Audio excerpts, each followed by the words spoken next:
Russell viper বা চন্দ্রপুরা কোথা থেকে এলো বাংলাদেশে, কিভাবে চড়লো এতগুলো বাংলাদেশে, কতটা ভয়ঙ্কর এসব জানতে পারবেন আজকের এই ভিডিও থেকে। দেশের ২৭টি জেলায় ছড়িয়ে পড়েছে রাসেল ভাইপার। সবচেয়ে বেশি ছড়িয়ে পড়েছে পদ্মা নদীর তীরবর্তী জেলাগুলোতে। ইতিমধ্যে রাজশাহী, রাজবাড়ী, ফরিদপুর, কুষ্টিয়া, মানিকগঞ্জ, চাঁদপুর, হাতিয়া, ভোলাতে এর উপস্থিত পাওয়া গিয়েছে। এতে গ্রামগঞ্জের আতঙ্ক বিরাজ করছে। সব মিলিয়ে দেশব্যাপী আলোচনায় উঠে এসেছে এই বিষাদর সাপটি। যেসব দেশে রাসেল ভাইপার দেখা যায়, চট্টগ্রামে বেনজাম রিসার্চ সেন্টারের ওয়েবসাইটে দেখা গিয়েছে কেবল বাংলাদেশে নয়, ভারত, ভুটান, থাইল্যান্ড, নেপাল, চীন ও মায়ানমারে রাসেল ভাইপারের উপস্থিতি রয়েছে। সাধারণত ঝোপঝাড়, বন, জঙ্গলে ফসলের ক্ষেতে বিচরণ করে এই সাপ।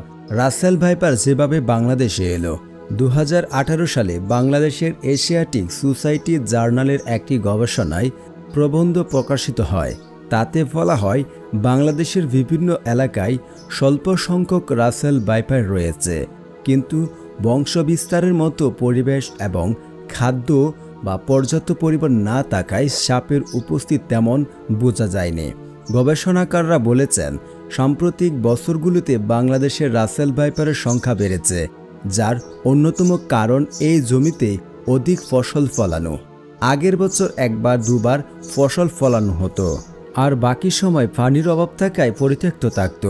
৯০ দশকের শেষ পদ্ধতির উন্নতি প্রতি বছর ২ থেকে ৩টি ফসল ফলানো শুরু করেন কৃষকরা। ফলে জমি কম সময় পরিত্যক্ত থাকত, তাতে সারা বছর খেতে ফসল থাকে। সঙ্গত কারণে জমিতে ইঁদুরের সংখ্যা বৃদ্ধি পায়, যা রাসেল ভাইপারের প্রধান খাদ্য। ফলে বিষধর সাপের সংখ্যা বেড়ে যায়। মূলত বেশিরভাগ সাপ ডিম পাড়ে, তবে রাসেল ভাইপারের বাচ্চা দেয়। একটি রাসেল ভাইপারের স্ত্রী বাচ্চা দেয় ২০ থেকে ৪০টি বাচ্চা দিয়ে থাকে, তবে ৮০টি পর্যন্ত দেওয়ার রেকর্ড রয়েছে রাসেল ভাইপারের।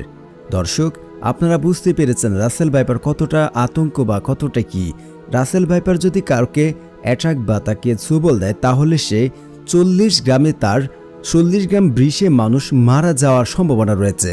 সেখানে সে ছোবল দিলে ৩০০ থেকে ২৫০ মিলিগ্রাম বিষে প্রয়োগ করে থাকে বলে জানিয়েছেন গবেষণাগাররা।